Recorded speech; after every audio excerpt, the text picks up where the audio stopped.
Well, good evening, Bern, and welcome to the Lodge Hope of Kurrachee's 28th Zoom meeting.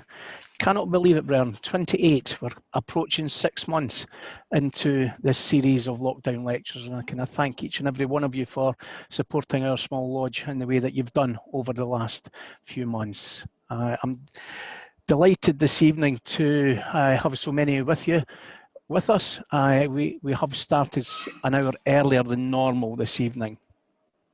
However, as usual, Brennan, can I remind you of the Grand Lodge of Scotland guidelines? Can I ask you to have your video on, at least for the start, so I can see who you are and with your names displayed. So we have a record for the tile. Can I ask you to sign the virtual tile on our Facebook pages? So we have got a record of this for posterity. And can I ask that if there's any questions for our guest speaker this evening, that they're placed in the chat, and we will have a moderated discussion later on this evening. With that, Bern, I'm delighted to welcome to the Lodge Hope of Kurrachee Right Worshipful Brother Bharat V Epur, who's a past District Grand Master in the Grand Lodge of India. He's also the Grand Master of the Allied Masonic degrees in India, something that us jocks don't really know about. Some of us do, most of us don't, I would imagine. And he's the Grand Master of the Masonic Order of Athelstan in India. Again, something, an order that happens down south, but I don't believe happens north of the border. Bharat is going to give us an insight into the history of Freemasonry in India. Lodge Hope of Kurrachee, as you all know, Bern, we descend from an Indian lodge of the Scottish Constitution, and I'm very much looking forward to hearing Bharat's take on the history coming from the background of the Grand Lodge of India. So without any further ado, Bern, it gives me the greatest of pleasure to welcome Brother Bharat V Epur and hand the proceedings over to you. Thank you, Brother Gordon, for that introduction and also for this invitation to be here present to share some of my thoughts and some of my ideas of how Freemasonry started as we know it in India. Brethren, I must first start off by saying that this is not meant to be some kind of an authoritative treatise on the subject. It is merely a retelling of the story, a connected story which I've pieced together based on my own private interest. I'm not a historian by profession or training, but I'm a historian by choice. So I've tried to learn as much as I could. And of course, I've referred to some definitive sources. So it's not something that I just purely imagined. And this is the fourth retelling of this story. The first was a couple of years ago, and I was invited to give a talk on this subject at a lodge in Durham called Lodge Beamish Temple. And it was kind of a off-the-cuff thing. I didn't have any written notes. It was just something which I was recalling from memory. So that kindled an interest for me to put it down to paper. So the second retelling was at a recent meeting at Freemasons Without Borders. And the third retelling was at a web meeting of the Grand Lodge of Georgia. And this is the fourth. I hope I've learned something from the mistakes I made in the first three, and hopefully the fourth edition will be a little better than the others. And once again, thank you very much indeed for giving me this opportunity. Brethren, there are two strands here which I would like to first start off with. What we now know as Freemasonry is something recent. By recent, I mean less than 400 years old as far as this part of the world is concerned. But what is interesting is the Masonry of ancient India. By that, I don't mean the Freemasonry as you and I know it, but I mean the actual operative Masonry. So that's a matter for another subject, another paper which I won't delve into. I shall concern myself with what you and I know and recognize as Freemasonry. Take you back to the 60s to give you a brief background. In that period, the Emperor Akbar, the Mughal Emperor Akbar, was the king, the monarch, the Mughal Empire. And at that point in time, he ruled from 1658 to 1707. he gained immense political strength and established his kingdom as the world's most powerful economy. He had extended his domain over vast stretches of the Indian subcontinent. And as normally happens in such instances, as we know from history, whenever there's some kind of movement, there's an upward cycle, then there's a downward cycle. His death signaled the downfall of the Mughal Empire. The kingdom started to disintegrate, and various smaller potentates took charge. They were addressed as Maharajas, Rajas, Nawabs, and so on and so forth. The rising aspirations of the Europeans at that time, especially the European seafaring nations, were getting increasingly stoked by the legendary wealth of India. Among the first to arrive were the Portuguese under Vasco da Gama. Now, he came in the year 1498. The actual colonial presence, however, of the Portuguese was a few years later from 1505, and it lasted till 1961. So you're talking about more than 450 years in India. The seat of power for the Portuguese was the town of Goa on the west coast. And that is where they were also finally had to leave. There was a war with the Indian army went in Goa in 1961. The Portuguese army surrendered. That is known as the Goa Liberation Day. And that was the last colonial presence in India. After the, earlier, of course, the British had left. So there is, I must point out that there is very scant evidence of the existence of Portuguese Freemasonry in India. It's only been rumored, but there is no evidence, so to speak. So I will not touch upon that. What I would like to bring to your notice is, in the year 1661, Portugal was at war with Spain, and it sought the assistance of England in its war against Spain. This led to an arranged marriage of convenience between Princess Catherine of Portugal to King Charles II of England, who promptly imposed a dowry that included the insular and less inhabited areas of southern Bombay, while the Portuguese retained the mainland territory north of Bandra, up to Thana and Basing. Now, all of this has become part of Greater Mumbai.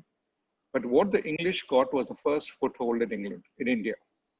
This was the beginning of the English presence in India. And you will see that after them, the next to arrive were the Dutch. And their main base was not India, but what was then called Ceylon, which now is called Sri Lanka. The Dutch East India Company, which was known as Verenigde Oost-Indische Compagnie, or more commonly known by its initials VOC, was arguably the world's largest multinational company ever. And this served as a precursor of the British East India Company, which came a little later. VOC's presence in India lasted from 1605 until 1825. Although its influence waned considerably after it was defeated soundly in a naval battle called the Battle of Kurrachee. This happened on 10th of August, 1741. The Portuguese Navy and Army attacked the Indian kingdom of Travancore, led by the Raja Marthandavarma. And they suffered their first defeat ever in that part of the world. And that was the beginning of the winding up of the Dutch presence in India. They managed to hang on for a little more time, but they realized that India was not the place for them. They turned their attention further east towards what they call the Dutch East Indies, or the Spice Islands, which we now know as Indonesia. So they set up their centers there in what they call Batavia, which has now become Jakarta.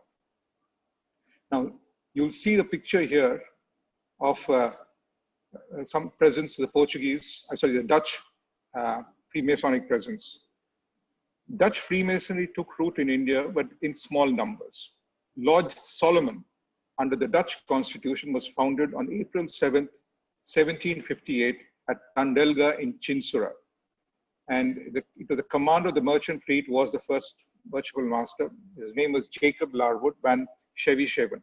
He belonged to the Dutch East India Company. Thereafter, there is not much written record of the Dutch presence. It seems to be kind of faded into obscurity. Now, I showed you one tombstone. That is a tombstone from Chinsura Cemetery, which is, you can see the Freemasonic symbols there. This is in Chinsura in West Bengal. And the photo in the bottom is of that, the surrender of the Dutch to the Raja of Martanda, Burma.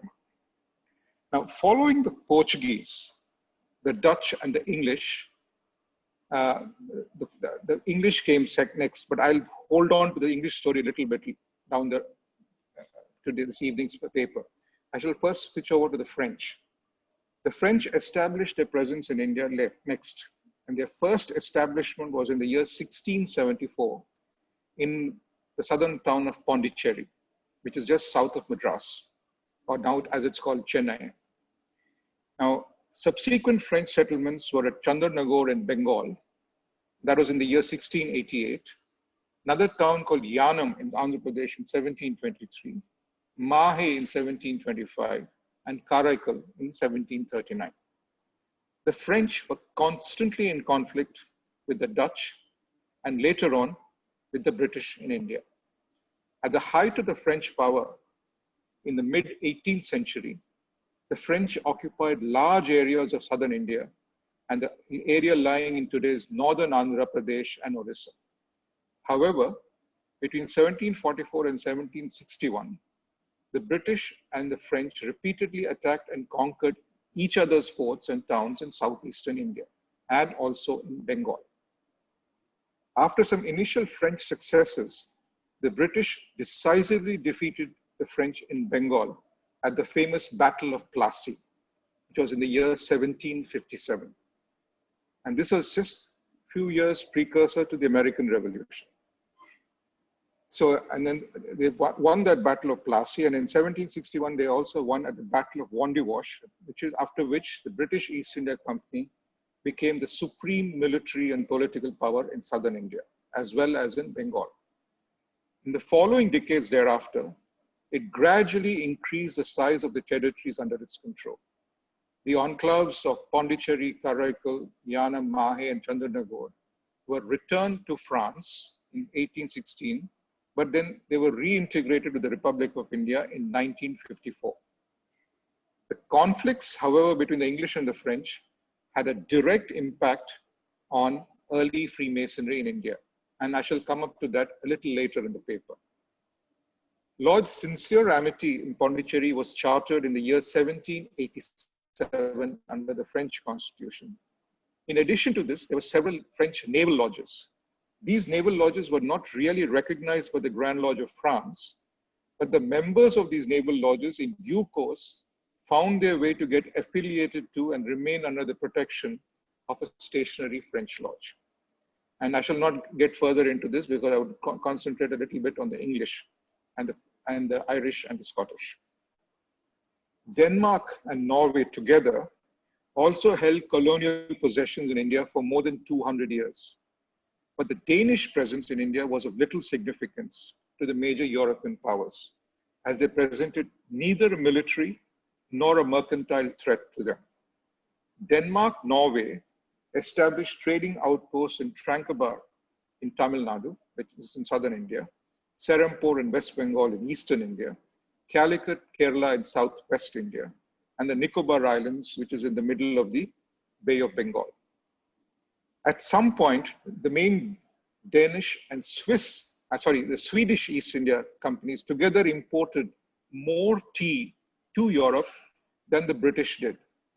So the British trade in tea came secondary to what these people were doing. Their outposts lost, however, their economic and strategic importance, and Tranquebar, which is the last Dano-Norwegian outpost, was sold to the British on 16th of October, 1868. There's a lodge under the Danish constitution which was introduced in Tranquebar. It was known as, the name of the lodge was De l'Amour Fraternel, which means to brotherly love. And Brother Ewald was the first master. He was granted a warrant by the National Grand Lodge of Denmark in 1807. And after this, we don't have any further information about what happened to the lodge all we know that it ceased functioning around the late 1800s. Now, coming to Ireland, the first lodge to be warranted by the Grand Lodge of Ireland in India was attached to the 39th Regiment. It arrived in Madras in 1754. This may be rightly considered as the first Irish lodge in India. This lodge, numbered 128, was warranted in 1742 and was known as Primus in India. In the early years of the British presence in India, it was the less privileged that first made the arduous journey from Britain to India, which was fraught with risks. The majority therefore comprised the Irish, the Scots, and the Welsh, and not the relatively prosperous and contented English. Coming over to India was a lonely business. The risks to health and life were high. Not everyone who did meet with success. Many died in the attempt. Friendship and a concept of brotherhood provided by Freemasonry helped them to cope with an unfamiliar land, and thus it was that Freemasonry came to play a significant role in those times. Now, Joseph Golder, in his book Freemasonry in British India, avers that it was the Irish Grand Lodge that devised most of the administrative mechanisms that facilitated Masonry's spread abroad. They set up a system of certificates for traveling brethren, which effectively functioned as their passports. Freemasonry granted its members a sort of supranational identity. There was indeed a degree of necessity in becoming a Mason if one were to travel relatively safely in the empire. The lodges were always on the move, and this was very common in the early years. Regimental lodges were the primary mechanism in spreading Freemasonry. As the Irish comprised the bulk of East India Company's army, and the regiments that were sent over by the British government as well, it was therefore no wonder that the early efforts of propagating Freemasonry in India were by the Irish. The Grand Lodge of Ireland even developed what they called traveling warrants, which allowed Masons to congregate on the frontiers of the empire without having to petition their Grand Lodge every time they changed location. By these means, some lodges operated in Europe, in Egypt, Malta, as well as in India. Irish Freemasonry in India has had a checkered existence in India from those early days. It continues to function in India even today. There are currently 10 craft lodges organized under the Provincial Grand Lodge of Ireland in India. And you see the logo up there. This is now headquartered in Mumbai. After the Irish came the Scots.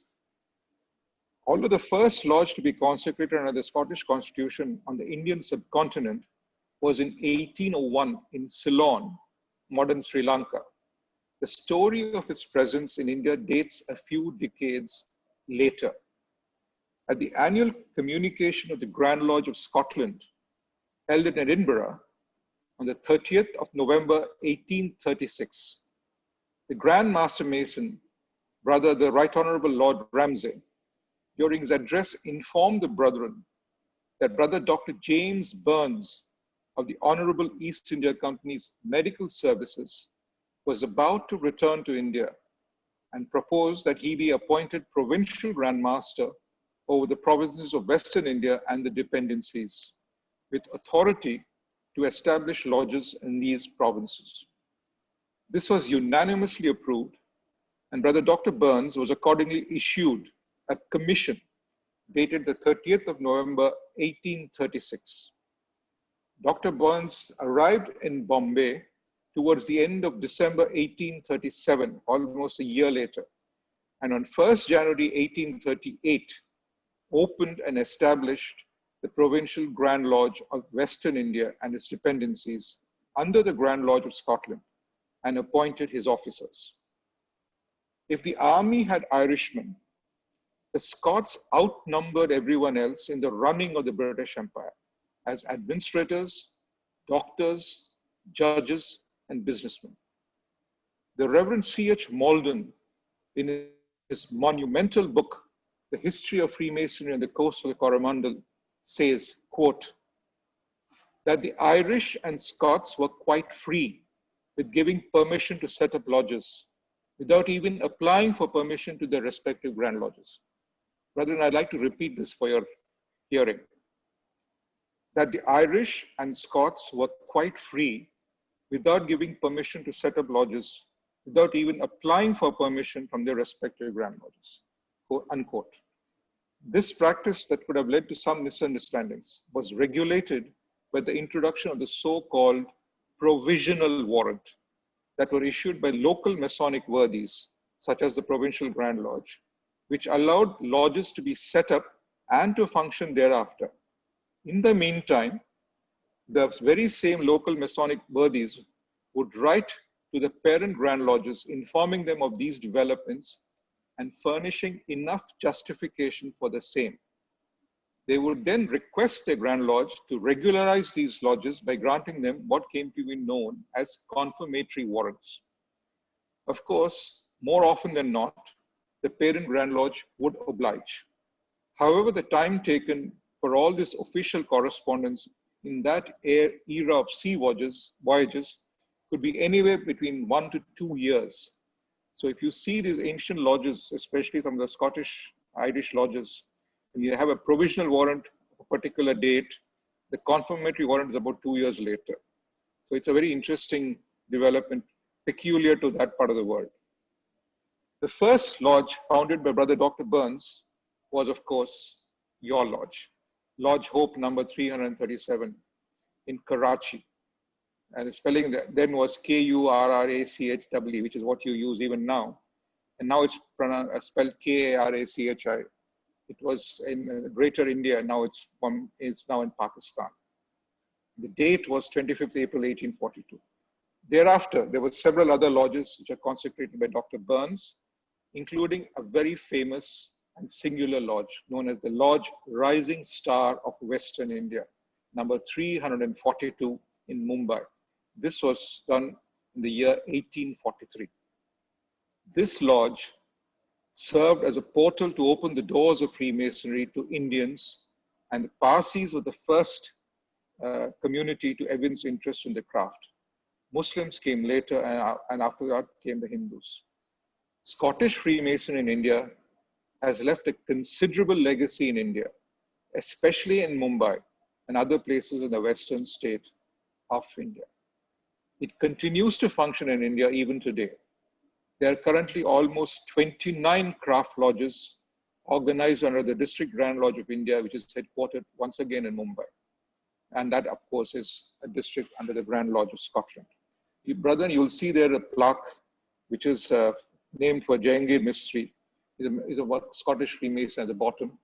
And, of course, an apron from yesteryear.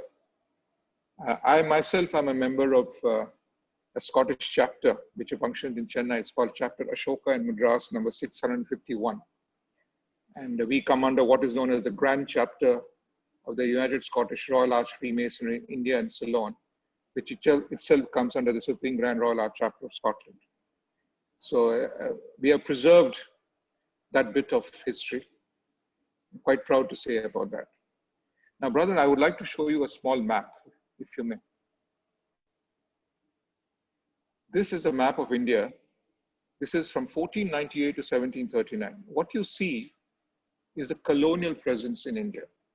And as you can see from the map, it's almost all concentrated along the coastline. And I've also given you the flags of the different colonial powers which are present there. So you can see that how the European powers came, settled in India, primarily along the coastline for their mercantile purposes.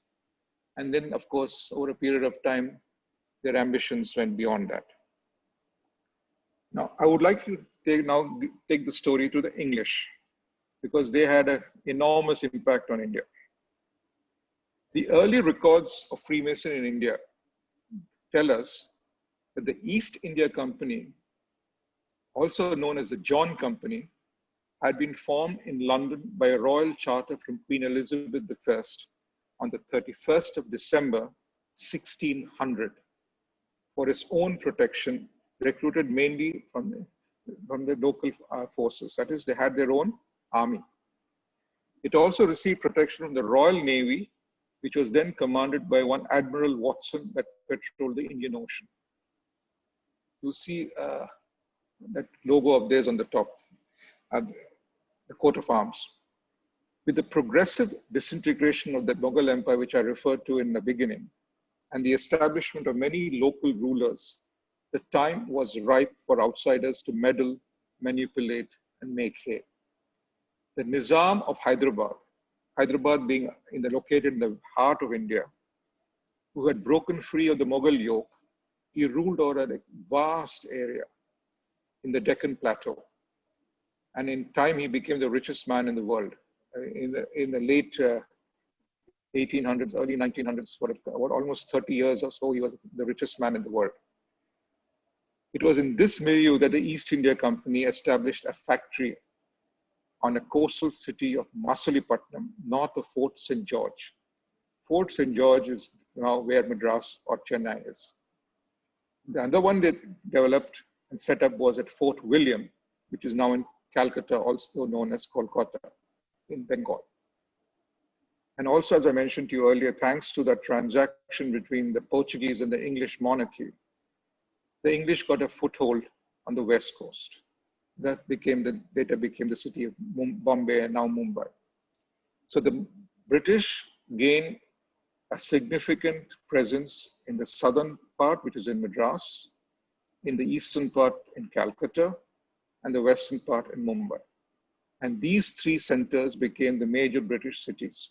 They also became the headquarters of the three great British presidencies: the presidency of Bengal, the presidency of Madras, the presidency of Bombay. And that's where the district grand lodges are also set up. Meanwhile, while this was going on in India, on the European continent, the wars of the Austrian succession from 1740 to 1748 commenced. It was a war that involved most of the great powers and lesser powers of Europe over the issue of Maria Theresa's succession to the Habsburg monarchy. The war included several peripheral events, such as what came to be known as King George's War from 1744 to 1748 in British America, the War of Jenkins' Year, which formally began on 23rd of October, 1739 in the Caribbean, the First Carnatic War in India, the Jacobite uprising in 1745 in Scotland, and the First and Second Silesian Wars. This resulted in the traders of every European country seeking to safeguard its interests by raising local armies in India, commanded by European officers. These local armies were later supported by units of the regular armies from Europe. The whole purpose was to defend their commercial interests. Over time, this expanded to greater and more ambitious motives, including the colonial goals of political, military, economic, cultural, and religious hegemony. As more British troops were sent to India to protect the interests of the East India Company, more and more Freemasons among them came to India. This was the introduction of British and more specifically English Freemasonry into India. Freemasonry entered India within 11 years of the establishment of the premier Grand Lodge in England. The honor of receiving English Freemasonry in India goes to Calcutta. The first fixed lodge founded across the British Empire was the Star of the East Lodge of Fort William in Bengal in the year 1728. This was numbered 72 in the register of the Grand Lodge of England. And on 27th of December 1728, a deputation was granted by the Grand Lodge of England to George Pomfret, authorizing him to, quote, open a lodge in Bengal, unquote. Thus, says Preston, quote, he first introduced Masonry into the English settlements in India, unquote. and Pomfret figures in the Masonic Yearbook as the first provincial Grand Master for East India. The Grand Lodge issued a further letter which says, quote, to empower and authorize our well-beloved brother Pomfret that he do, in our place and stead, constitute a regular lodge in due form at Fort William in Bengal in the East Indies, unquote. This was signed and sealed the 6th day of February, 1728-29, and in the year of Masonry, 5732, which shows the Grand Lodge used Usher's chronology in dating the Masonic era. And I believe the Grand Lodge of Scotland still does that. The lodge at Fort William, that is Calcutta, appears in the engraved list of 1730 as number 72. It was to meet at Fort William in Calcutta. And the coat of arms, which was used by the British East India Company, there was a golden lion, rampant guard, supported between the four paws of regal crown, was also used as the banner for this lodge. Nothing further, however, is known of this individual Pomfret, and even the voluminous Calcutta records are silent concerning him. He was succeeded in 1729 by Captain Ralph Farwinter as Provincial Grand Master for East India in Bengal. And under his direction, a lodge was duly established in 1730, known as Lodge East India Arms, which in the engraved list is distinguished by this transferred coat of arms of the East India Company. The records of the Grand Lodge of England contain an entry to the effect that on December 3rd, 1731, Captain Farwinter attended a communication as Provincial Grand Master for India, and that on his return to India from England, he sent, quote, from his Lodge of Bengal, a chest of the best arrack for the use of the Grand Lodge, as well as 10 guineas for Masonic charity, unquote. At the communication which was held on December 13, 1733, the thanks of the Grand Lodge of England were voted to him for this gift. The following letter of thanks, which was sent by the Grand Lodge of England to the Provincial Grand Lodge of Bengal, is taken from a copy which appears in the Rawlinson collection in the Bodleian Library in Oxford. I shall read that excerpt for you. Right Worshipful Grand Master, Deputy and Wardens, with the other worshipful members of the Grand Lodge of Calcutta and Bengal in East India. All our fraternity here rejoice much in the frequent good account of your excellent conduct. The Grand Lodge have been refreshed by a genteel present of arrack, which made curious punch, and you may without telling believe that we drank all your healths after the ancient manner of Masons. We return our hearty thanks for it, but much more for your two handsome presents of 10 guineas by Brother Captain Farwinter and 20 guineas by Brother Captain Rigby for the relief of our poor brethren, which we lodged in the hands of our treasurer and recorded in our books as a lasting evidence to posterity, how strong and extensive appears the brotherly love of true and faithful Masons, surmounting our tempestuous billows, promontories, and distant capes and climes. You have well rewarded us for our deputation or patent, and we heartily rejoice in your honor and reputation, as you are a part of ourselves, for it all Freemasonry in India and Ceylon redounds to us, and we cannot forbear saying that no lodge out of Britain has been so generous and so deserving our esteem. Providence has fixed your lodge near those learned Indians that affected to be called Noachide. The strict observers of these precepts taught in those parts were the disciples of the great Zoroastrians, the learned Archimagus of Bactria, or Grand Masters of the Magians, whose religion is largely preserved in India, which we have no concern about, but also many of the rituals of the ancient fraternity used in his time, perhaps more than they are sensible of ourselves. Now, if it was consistent with your other business to discover in those parts the remains of old Masonry and transmit them to us, we would all be thankful, but especially the learned brothers who grasp at new discoveries from ancient nations that have been renowned for arts and sciences and must have valuable remains among them still. The Grand Master, the Lord Viscount Weymouth, orders me to write this with as many commendations as you can imagine from all the brethren who, I may assure you, of their most sincere affection. And I am with great esteem, right worshipful and honored brethren, your most humble servant and affectionate brother, Secretary to the Grand Lodge, IR, unquote. That's a wonderful letter, brother, basically thanking for the gift of Eric and also those contributions to this. But it also gives you an insight into the charmed language they used at the time and the mutual respect they had. From these charming beginnings, Freemasonry in India grew strong roots and spread throughout, primarily under the hegemony of the East India Company at first, and then after the First War of Independence of 1857, which is sometimes referred to as the Sepoy Mutiny, under that of the British Raj. In the beginning, the majority of Freemasons were drawn from the nobility, the military, administrative staff, clergy, and then came the mercantile class. It remained a purely European club for a very long time.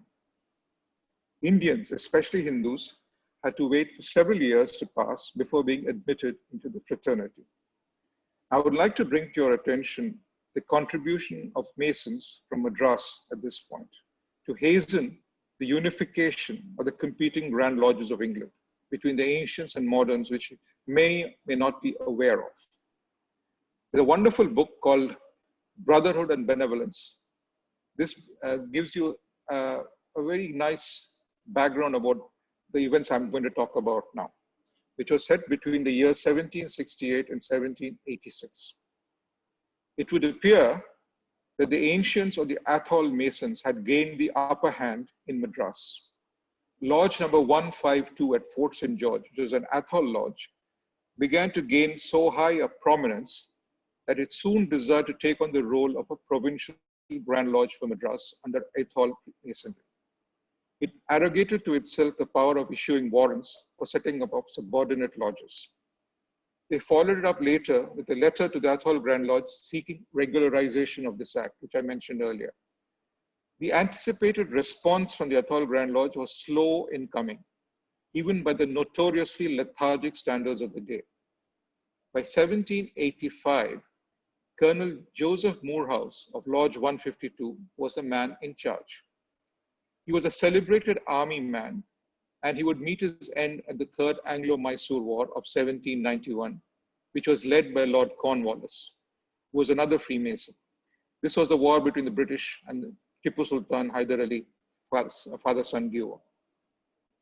Under Colonel Moorhouse, the ancients or Athol Masons, they chaffed at the tardy response and perceived negligence of the Athol Grand Lodge in England.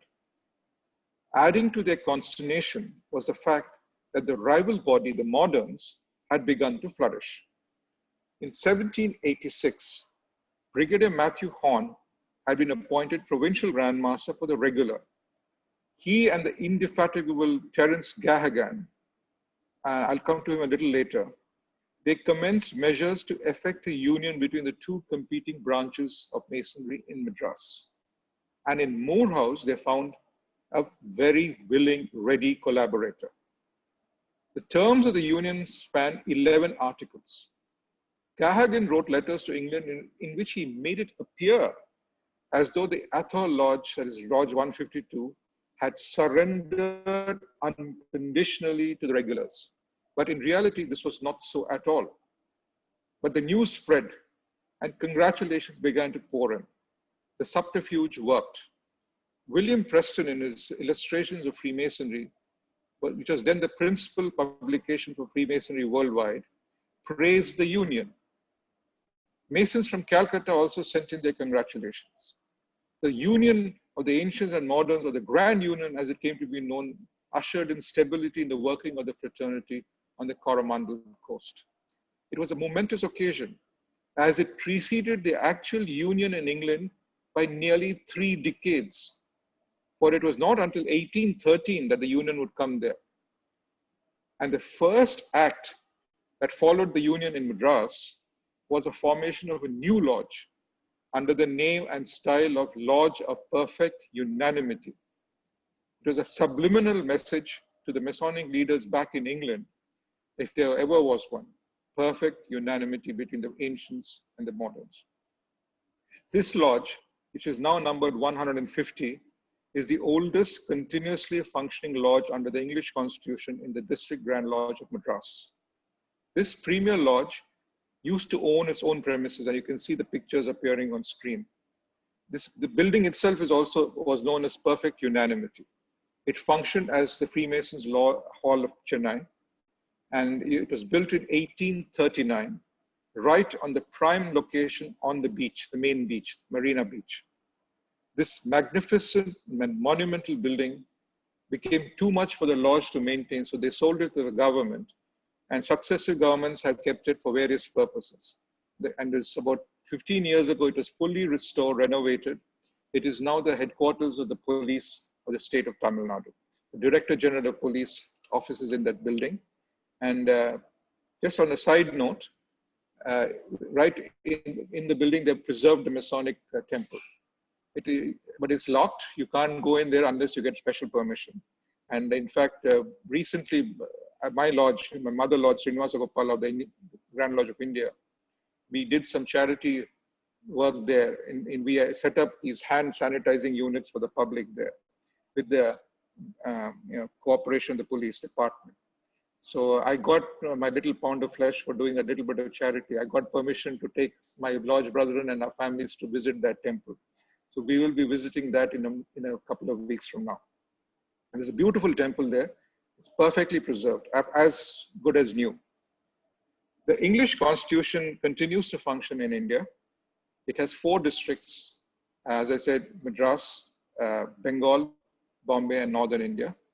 And the headquarters are in Chennai, Calcutta, Mumbai, and New Delhi. There are 23 lodges in the eastern region, 18 in southern region, 23 in the western region, and 5 in the northern region, totally 69 craft lodges. Now, brethren, I'd like to just spend a little moment talking about some important pioneering Indian Masons. The first person who comes to mind is Umdatul Umra Bahadur. He was the Nawab of the Karnataka. He has the distinction of becoming the first Indian ever to be initiated. This happened in the year 1775 in the southern town of Trichinopoly, number 3. Those of you who are aficionados of cigars will know that Trichinopoly was also famous for cigars. The circumstances attending this are very singular. Brethren, I mentioned to you the Anglo-Mysore Wars, which is the wars between British forces on one side, and the other side was Hyder Ali Tipu Sultan, father-son duo. Now, in the beginning, the battle was going in favor of Hyder Ali and Tipu Sultan. So when the wars continued, there was a third war coming up. So this time, the British decided that they needed some more assistance. So they approached the Nawab of Arcot. The Nawab of Arcot, they were then known as Nawabs of Arcot, and they were subsidiary to the Nizam of Hyderabad. And they controlled a huge territory, which is now most of southern India. So they approached the Nawab, this gentleman here you see, and offered him a deal. They said that if he helped them with his army against Tipu Sultan, and in turn they would forgive a debt. He had taken a large amount of money to finance his lavish lifestyle. So he was in hock. They said they will forgive the debt if he assists them in this war. And quite frankly, he had no other option but to do what they wanted. So he lent his army to the British, and the joint army of the British and the Nawabs attacked Tipu Sultan. The famous Battle of Srirangapatnam, or Seringapatnam as it's known as. And those of you who have read about it will know that as the first recorded evidence of rocketry used in warfare. Now, the battle went in the way of the British. Tipu Sultan was captured, and then the rest is history. But what is a sidelight which is of interest to you and me, brethren, is after this battle was over and the British had won, the Nawab suddenly made a request. He said, I heard there is something known as Freemasonry, and I want to become one. So do make me one. Now, this was communicated privately to that famous Gahagan whom I mentioned earlier. Now, I told you Gahagan was somewhat of a maverick. So Gahagan decided that it's a valid request because he's helped them so much. So he went and initiated him in Trichinopoli. Now, this was in 1775, as I told you.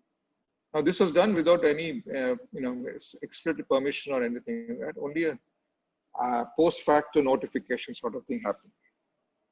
Now, here is something which is interesting, a personal note to me. During one of my several visits to London, I happened to be spending some time in the Freemasons Library and Museum at Great Queen Street.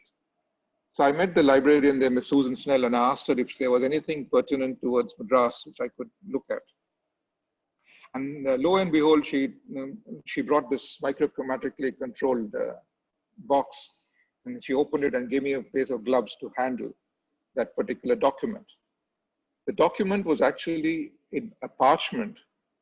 It was in the language was Farsi. Farsi is the ancient Persian language, which was the court language of that time. And next to it was an English translation. Now, this was a letter from this gentleman, Nawab, to the Grand Master of England. And I'll just read the English translation for you. Quote, to the Right Worshipful His Grace, the Duke of Manchester, Grand Master of the illustrious and benevolent fraternity, are free and accepted Masons under the Constitution of England and the Grand Lodge thereof. Most honored Sir and Brethren, an earning knowledge and participation of the benefits arising to our house from its intimate union of counsels and interests with the British nation, and the deep veneration for the laws, constitution, and manners of the latter, have for many years of my life led me to seize every opportunity of drawing the ties subsisting between us still closer and closer. By the accounts which have reached me of the principles and practices of your fraternity, nothing though be more pleasing to the sovereign ruler of the universe, whom we all, though in different ways, adore, or more honorable to his creatures, for they stand upon the broad basis of indiscriminate and universal benevolence. Under this conviction, I have long wished to be admitted of your fraternity, and now that I am initiated, I consider the title of an English Mason as one of the most honorable I possess, for it is at once a cement to the friendship between your nation and me, and confirms me the friend of mankind. I have received from the Advocate General of Bengal, Sir John Day, the very acceptable mark of attention and esteem which you have favored me. It has been presented with every circumstance of deference and respect that the situation of things here and the temper of the times would admit of. And I do assure your grace and the brethren at large that he has done ample justice to the commission you have confided to him, and has executed it in such manner as to do honor to himself and to me. I shall avail myself of a proper opportunity to convince your grace and the rest of the brethren that Umdat al-Umra is not an unfeeling brother, or heedless of the precepts he has imbibed, and that while he testifies his love and esteem for his brethren by strengthening the hands of humanity, he means to minister to the wants of the distressed. May the common Father of Aft, the omnipotent and merciful God, take you into his holy keeping and give you health, peace, and length of years. Praise your highly honored and affectionate brother, Umdat al-Umra Bahadur, Madras, September 29, 1778. Brethren, the very acceptable mark of attention referred to above is a Masonic apron, which was gifted to him by the Grand Lodge of England. So this is the story of the first Indian to be initiated. I'll just briefly touch upon the other communities from India, the first among them. Now, the Parsis from Mumbai were initiated into Freemasonry before the Hindus. The British accepted them earlier because of their perceived more European outlook and temperament, and probably because they were adherents of a monotheistic faith, much like the Muslims. But this did not happen overnight. Manikji Kurrachee, whose figure appears on screen, he was a doyen of the Bombay Parsi community in the 1840s. He applied to become a Freemason in Lodge Perseverance, number 546 under the English Constitution. He was rejected. He then went to Paris and got initiated in Lodge La Gloire de l'Univers. He then returned to Bombay and once again applied to Lodge Perseverance, only to be rejected a second time. Thereafter, well-meaning brethren petitioned to start a new lodge wherein natives could be initiated. This was granted, and the Lodge Rising Star of Western India, number 422, later changed to 351 under the Scottish Constitution that I referred to earlier in my paper, came into being in 1845 by the famous Dr. Burns. Manikji Kurrachee joined this lodge and rose to preeminence. Incidentally, on one of his visits to London, he met Arthur Wellesley, the second Duke of Wellington, whose father, Arthur Wellesley, had been entertained by his own father in Bombay at a garden party many years later. This gentleman's second son, Kurrachee Manikji, studied at Oxford University and at Lincoln's Inn. He was the first Indian to be admitted at Oxford as an undergraduate. Another son of his, Jahangir Manikji Kurrachee, was the first matriculate from Trinity College in Cambridge in 1867. A truly distinguished family. Now I come to the Hindus. Now here we have another story to tell. The Hindus, with their apparent polytheism, presented a severe challenge to the powers that be. This diffidence to accept Hindus lasted until the more erudite among the Englishmen and among the Scottishmen and Irishmen, and also among the Hindus.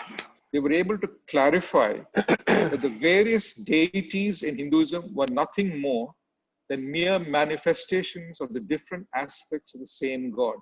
That there were not many gods, they were just manifestations of the same God. Ranganath Shastri was the first Hindu to be admitted into Freemasonry. This happened in the lodge I mentioned earlier, Lodge Perfect Unanimity, and now numbered 150 in Madras. This happened in the year 1857, at the same time as the first war of independence. Now the story which I'm now going to tell you is about another Hindu. You see appearing on screen. His name is Prasanna Kumar Dutt. He was the first Hindu to become a Freemason in Bengal. This was several years later in 1872. He was rejected several times, and it was just a heartbreaking story for him. Many years he was rejected. Then he started writing, having a correspondence with London directly, and that went on for years and years. But he persevered doggedly in his quest to become a Freemason among the entrenched racism among the people ruling in Bengal in the 1860s. He began a long series of correspondence with the Grand Lodge in England, protesting against what he called the iniquity of the Bengal representatives. Finally, after many, many blackballings and 9 years of persistent appeals, his pleas were heard, and England directed the illiberal locals to initiate him, which was done despite their unrepentant dismay. So doughty was Brother Dutt that in due time, with diligence and faith in himself and in the true Masonic principles, he ultimately rose to the high office of Deputy District Grand Master of the District Grand Lodge of Bengal, which, my brother, I don't know if you're aware of it, at that time, the District Grand Lodge of Bengal was the largest district in the world. Its geographic spread was from Eden, in what is now Yemen in the west, all the way up to Singapore. And it was the largest in terms of geographic area, largest in terms of importance. And the District Grand Master of Bengal was considered the second most important Masonic figure after the Grand Master himself. And he became the Deputy District Grand Master. And the duties of responsibilities he acquitted with absolute honor and distinction. Coming to the last, the first Sikh to be made a Mason was Brother Duleep Singh in Lord Star in the East in 1861. I regret I don't have further information about him. Personally, I applaud these pioneers of yesteryear, as it is to them we owe our subsequent entry several hundred years later into the ancient and honorable society, thus enabling all of us to partake of its abundant blessings. Freemasonry has flourished in India under the Grand Lodges of the European colonizers, specifically England, Scotland, and Ireland, well beyond India becoming independent in 1947. It was only in 1960 that an idea took root that India, being a sovereign, independent, democratic republic, ought to have its own sovereign Grand Lodge. After intense discussions between the representatives of the Indian Freemasons and those of the Grand Lodges of England, Scotland, and Ireland, an agreement was reached that these three parent Grand Lodges would jointly constitute and consecrate the Grand Lodge of India. Accordingly, the members of each of the functioning lodges in India under these three constitutions were asked to take a special ballot among their members to ascertain whether they would be willing to disassociate their lodge from the existing Grand Lodge and opt to become a foundation lodge of the proposed new Grand Lodge of India to be consecrated soon. This exercise was conducted scrupulously across the country, and 145 lodges voted to become foundation lodges of the Grand Lodge of India. The rest chose to continue their linkages to the existing Grand Lodges. This regular sovereign Grand Lodge of India was consecrated at Hotel Ashoka, New Delhi, on the 24th of November, 1961. You see the hotel appearing on the screen. And the people who consecrated were the representatives of the three parent Grand Lodges, namely the Deputy Grand Master of the United Grand Lodge of England, Right West for the William Gerald Charles Cadogan, the 7th Earl of Cadogan, whose picture appears on screen, and the Grand Master Mason of the Grand Lodge of Scotland, Most Worshipful Brother Archibald Montgomery, the 17th Earl of Eglinton, and the Deputy Grand Master of the Grand Lodge of Ireland, Right Worshipful George Campbell, whose picture, unfortunately, I do not have. The Most Worshipful Brother, Major General, His Highness Ali Jah, Farzand Dil Pazir e Dawlat e Inglisha, Mukhlisud Dawlat Nasirul Mulk, Amirul Umrah, Nawab Sayyid Sir Muhammad Raza Ali Khan Bahadur Ustad Jang, the Nawab of Rampur, Grand Commander of the Indian Grand Knight Commander of the Star of India, was installed as the founder Grand Master of the newly consecrated Grand Lodge of India, comprising 145 foundation lodges with a total membership strength of 7,466 in 1961. This number has now reached 445 with membership of around 20,000. My brethren, I'm afraid I have to stop here because I'm running out of your time, although there's no dearth of material to be shared. I have one more small presentation after this, which if you please indulge me. This is what I gathered about your lodge building in Kurrachee. So please allow me to show you that. That'll last less than a few minutes. And Brother Brinesh, if you could show that next one, please.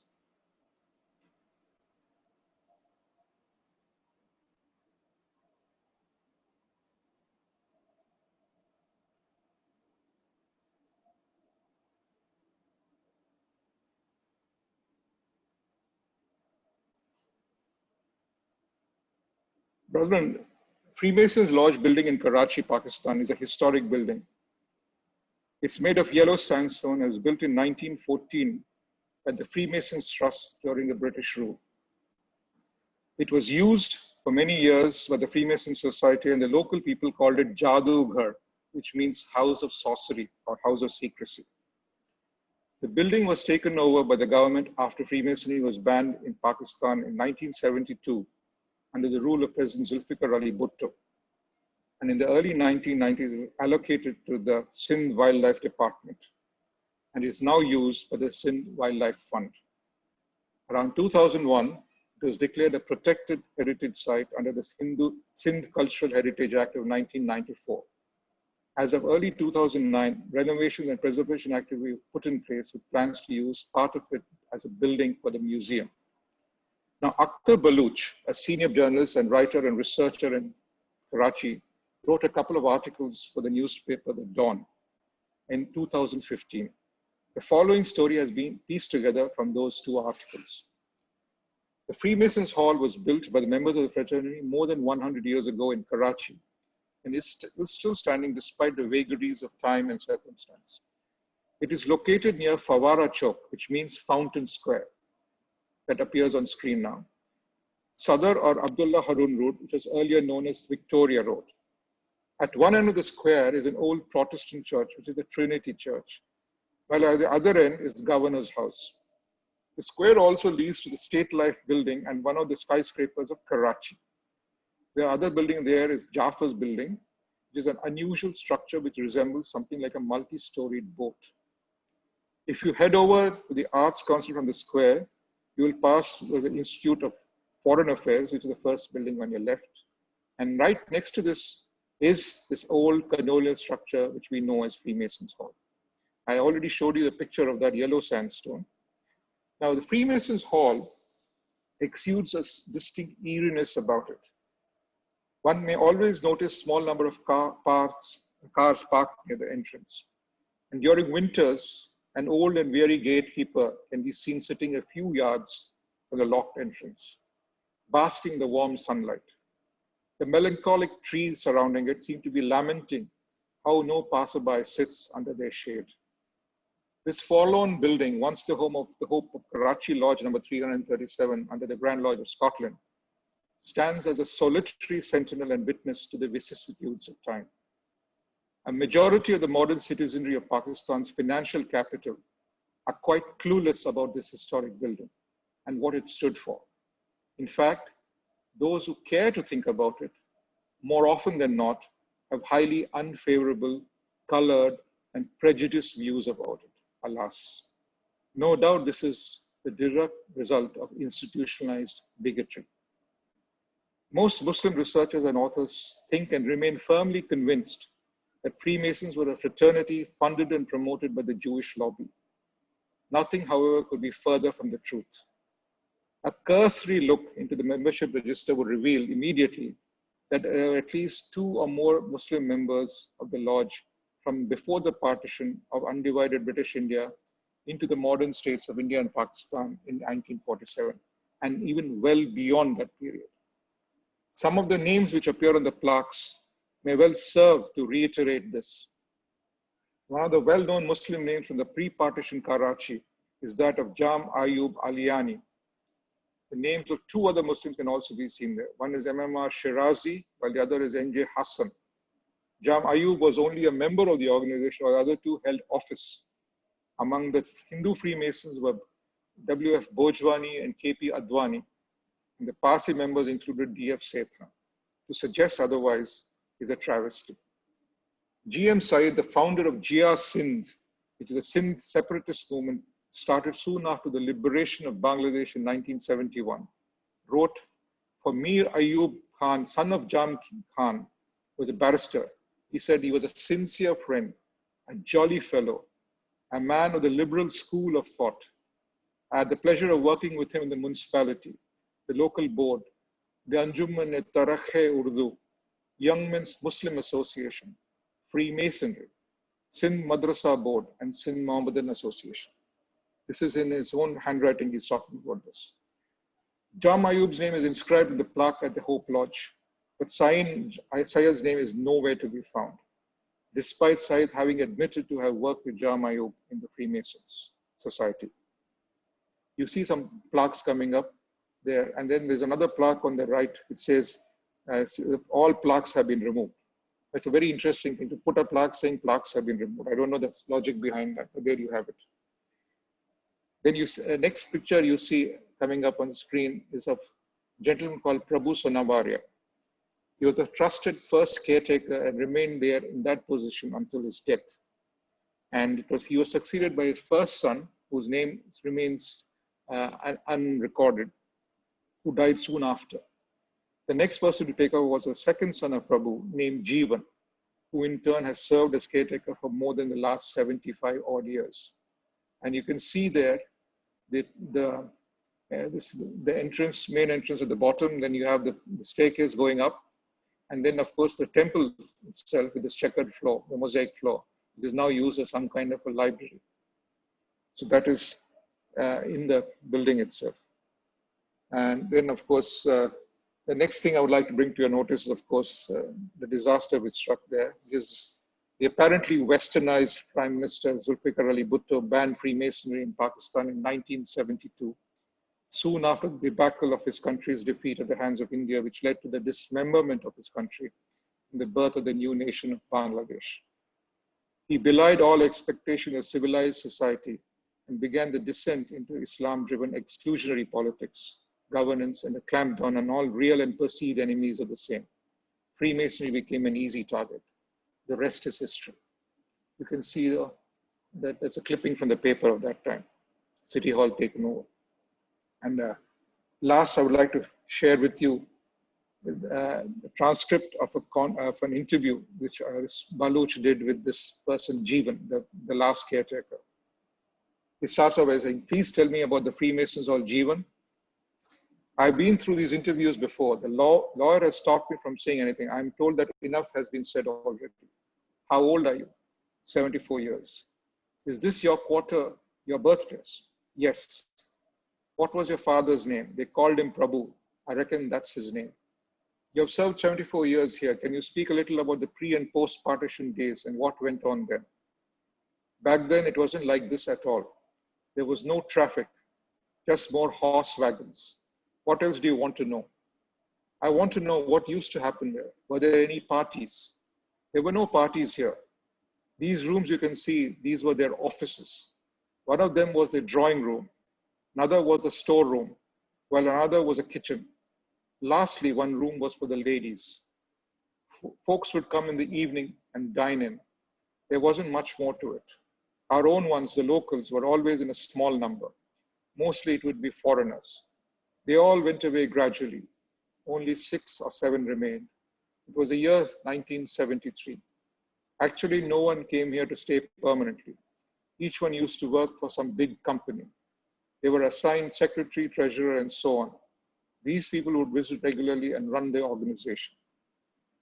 The plaque has the names of Jah Mayub and Shirazi Sahib. Did these people come here often? They must have been visitors from my father's time here. This organization always had someone at the helm. After my father passed away, this place was passed on to me and things kept going on. I was born here. I have 4 sons and 3 daughters, and all of them were born here. The conservationists did some rehabilitation of the building. The building is from 1842. Back in those days, its office holders would care for its cleanliness a lot. That's why the building is still standing. You know, 1842 was a long time ago. These people really took care of the building. They wouldn't take a moment in ordering for a fix whenever anything was broken. And now, look at this place. Those trees here, are they the same old trees? Pointing the direction of a tree, that one over there is the oldest. That bush straight ahead with the berries and all is over 100 years old. You know what? One of my uncles is an engineer and lives in India. I went to see him in 1984 and he asked about the berries, the old man. He said he remembered the bush with the berries from 1974. He must have had some berries. That's why he remembered. When I met him, I told him it's still there. How much did the Freemasons pay you? My pay was in the thousands. There were benefits as well, like medical insurance for me and my family. Some of the visitors of the hall that you remember, there were a lot of them back in the day, but only a few remained afterwards. One of them was the oldest. He used to work in some big company.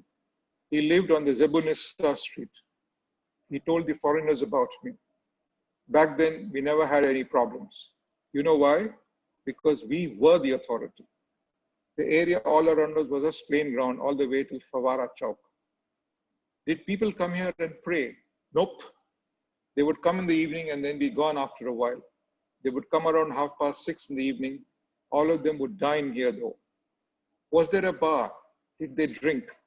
Yeah, they had their stuff. By 8 or 9 in the evening, they'd all be gone after having enjoyed a nice meal. Did they hold any events here? There would be an occasional ladies' night. In the beginning, they even had a school here. What happened to the ladies' night? Well, what do you think happened? They were women. They would eat and talk and so on. Could they go inside back then? Yes, I went inside, but I didn't go upstairs. We people did not have any business up there. They would come and go themselves. There was a regular meeting about the expenses. They called this place the haunted house or the magic house. Why? Nothing like that. Some old folks call it the house of idols.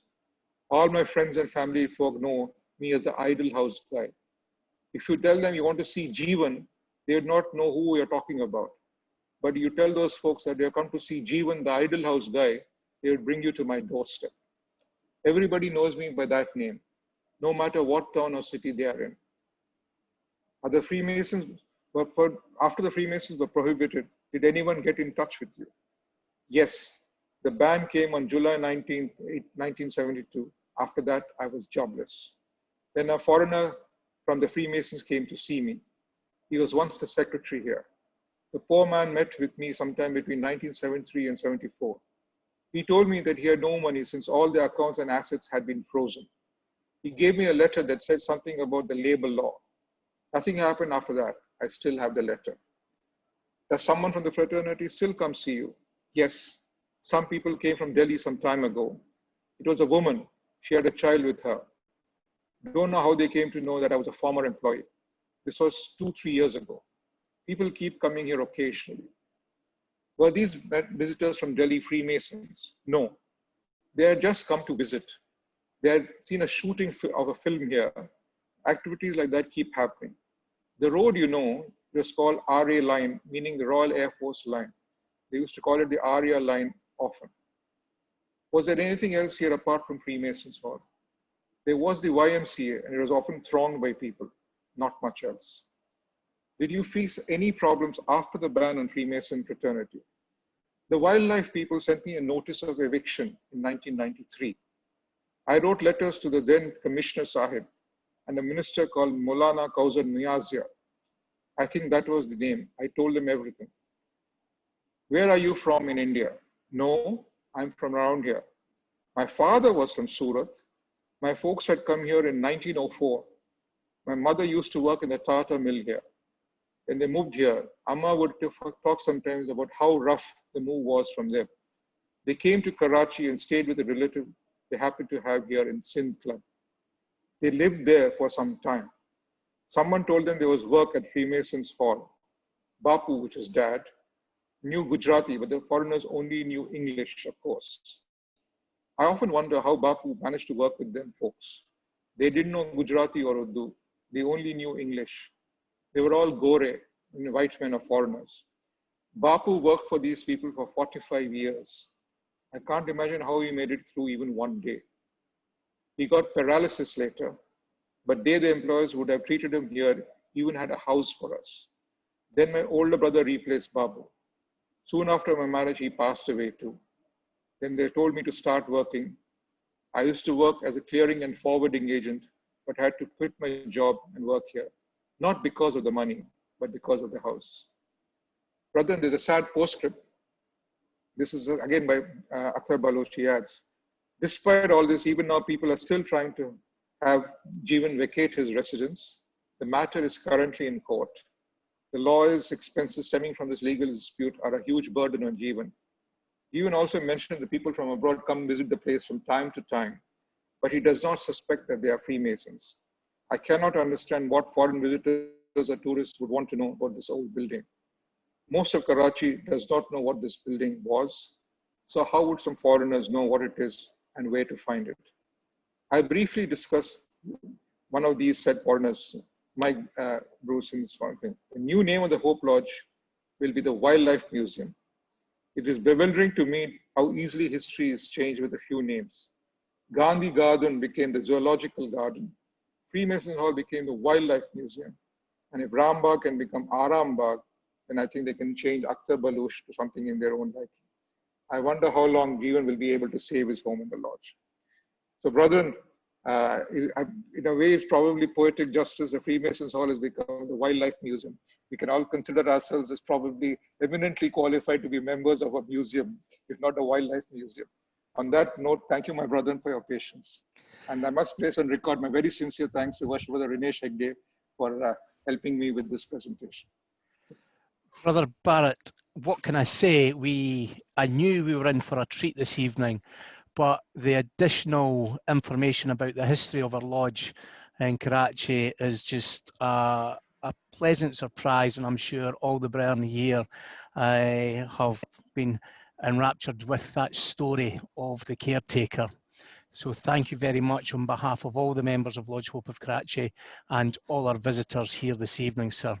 And I know that there are many questions in the chat. The first one that I don't need to scroll to find, Brother Barrett, is because the majority of us are Scotsmen and we're known to like a tipple. One of the questions was, what's Arrack? Okay, Arrack is a local tipple. It's a very strong tipple and quite unrefined, I may say so, in those days. Nowadays, you're getting a very polished version of it with all suitable branding. And it's famous in India and also in Sri Lanka. And it's a local intoxicant, and it can be quite deadly. Well, I'm sure made from palm. It's made from date palm. Okay, I'm sure Yeah. some of our Brian would love to test that. Oh, there's Rena's showing us what it's all about. The next question in the chat for you, Brother Barrack. Can you tell us anything about the Zoroastrian religion and its involvement?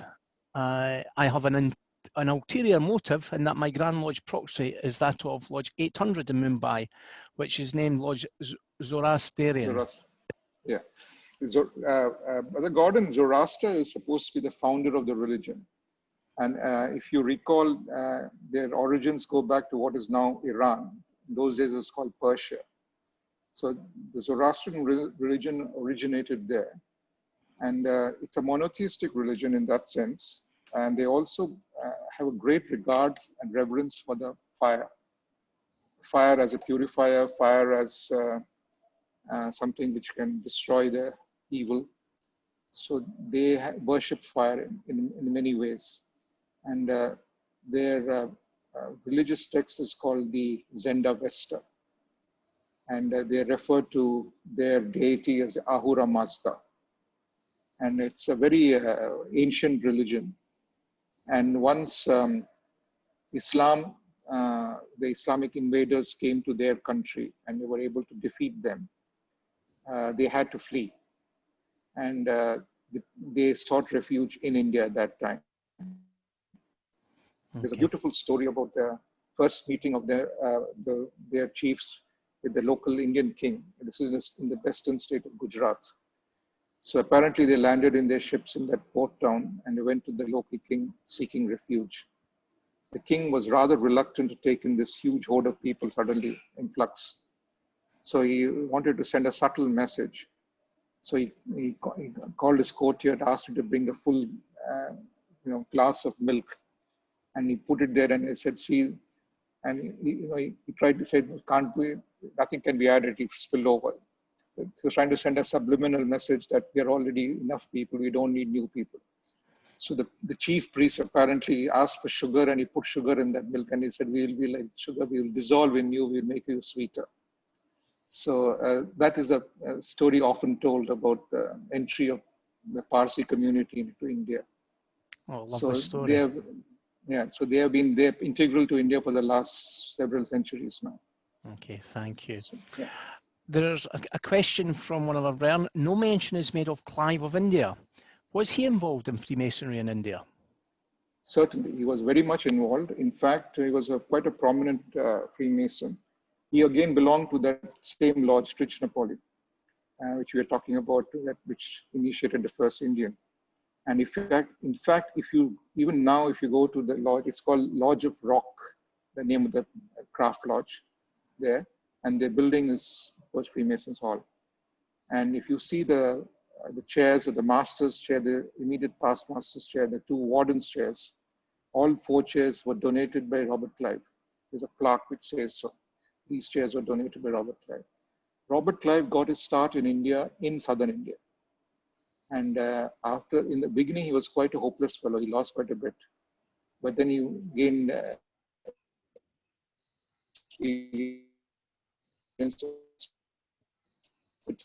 and became a military commander. Battle of Bengal, Battle of Kurrachee. So that's how the biggest victory was Plassey.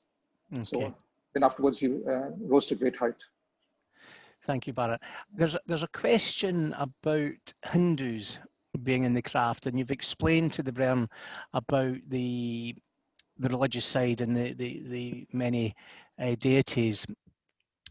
The question, however, the secondary question is there any problem for Hindu brethren given their belief in a caste system as opposed to the crafts tenets that we're all on the level?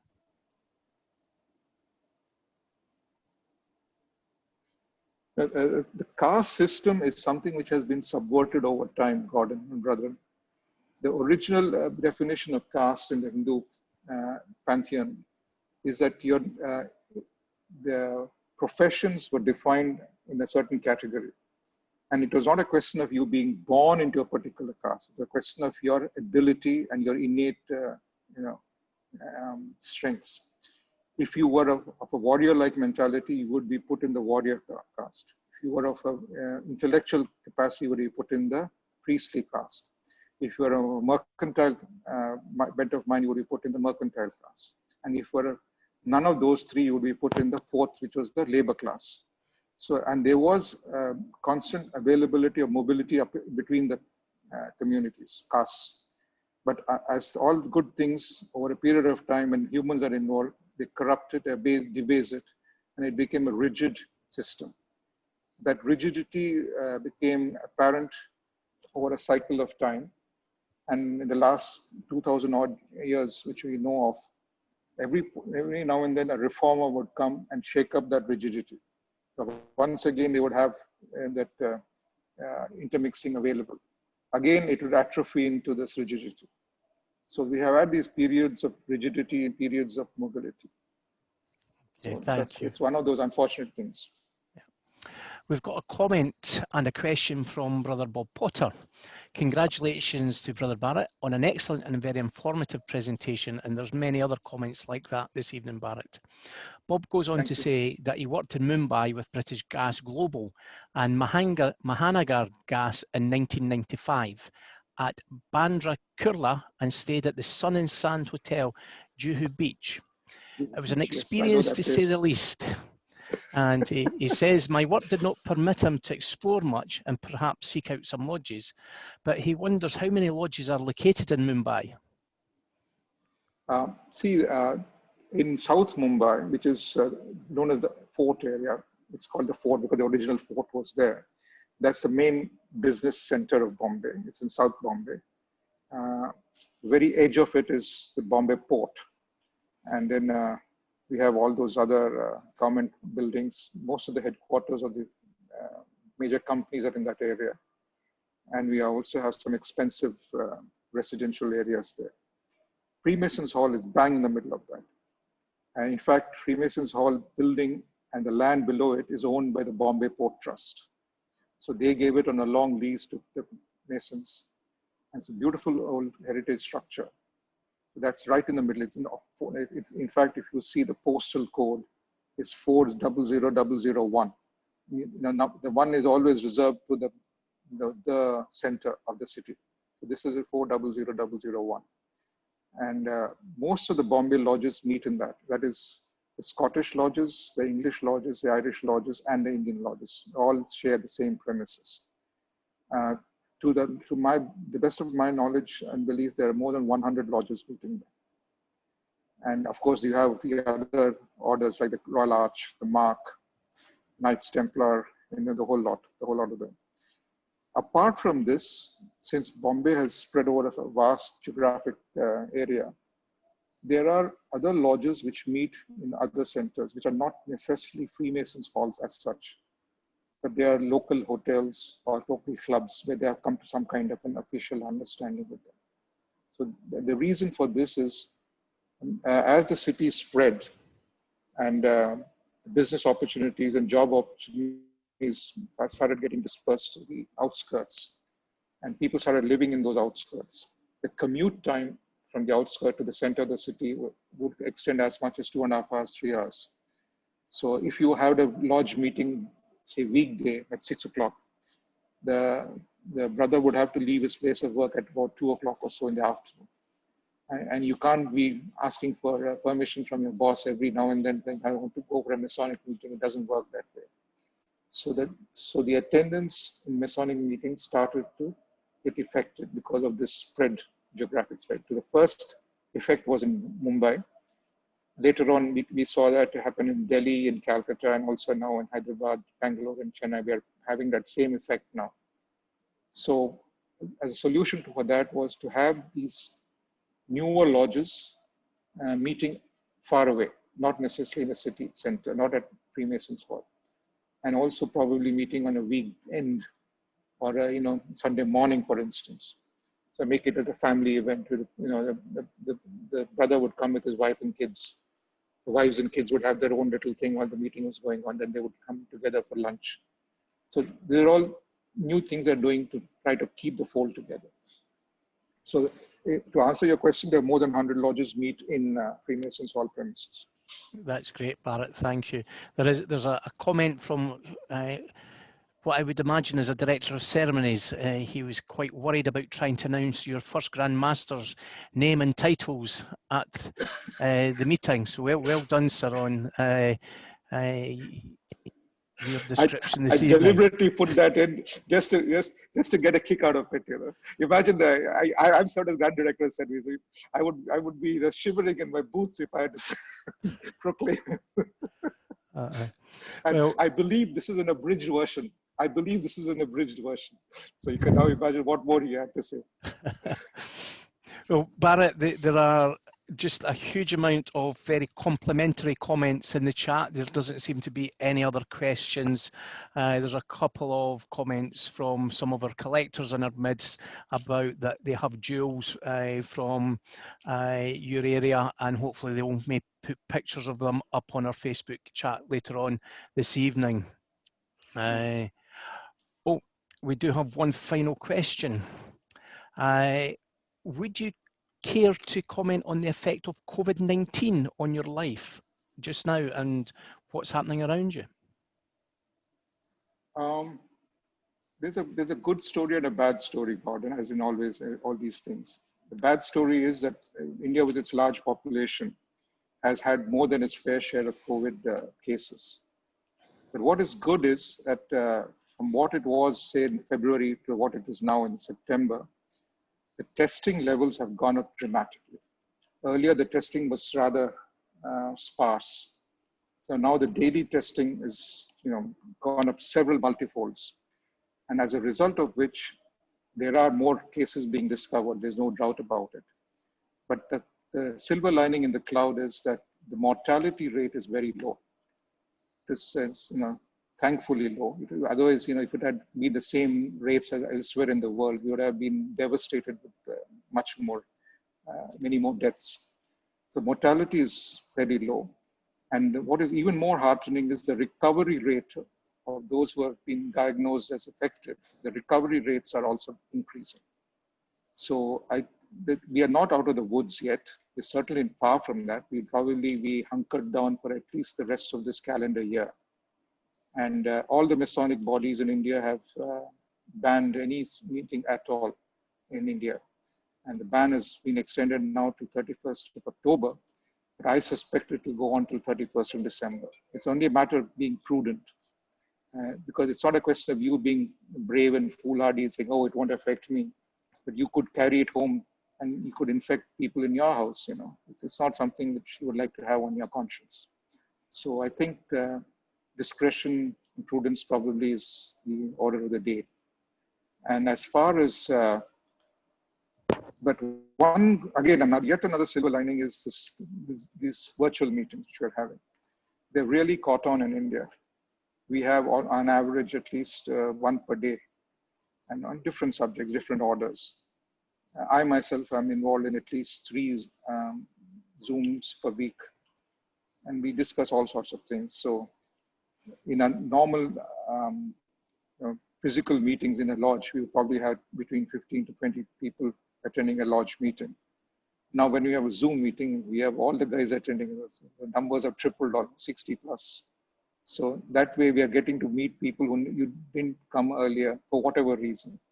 Maybe the comfort of their home makes them come and join us for the meeting. So I think we have to look for those things, those are the small joys of it.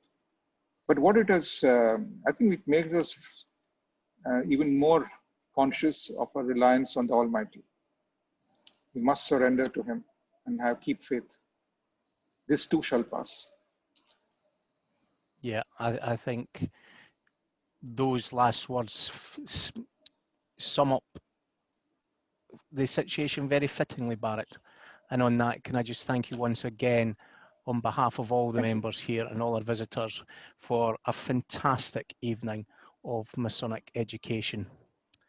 Brian, as usual, I will announce our speaker for next week. It's the first of our Prestonian lecturers, and we'll have Dr. Mike Kersley come along, and he's going to talk to us about Calvi and the P2 affair. I'm sure some of you have heard about that in the past, and bridges in London, and no doubt will be enlightened about the truth of that going forward.